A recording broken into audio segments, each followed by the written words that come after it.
गुरूंची केवळ दर्शन झाल्याने सर्व होते हेही चुकीचे आहे. गुरूंची कृपा होणे गरजेचे आहे. कृपा म्हणजे काय असते हे?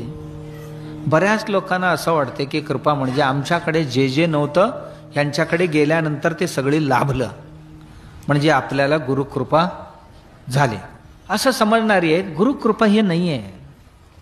ऐश्वर्य, धन, संपत्ती, अधिकार, अमुक तमुक हे प्राप्त होणं म्हणजे गुरूंची कृपा असं कधी होत नाही. गुरुकृपा की माझं अंतःकरण स्वच्छ झालं, माझ्या मनातली मळ सगळे संपलं,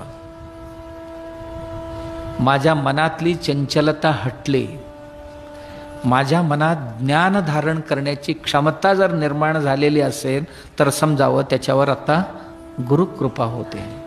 गुरुकृपा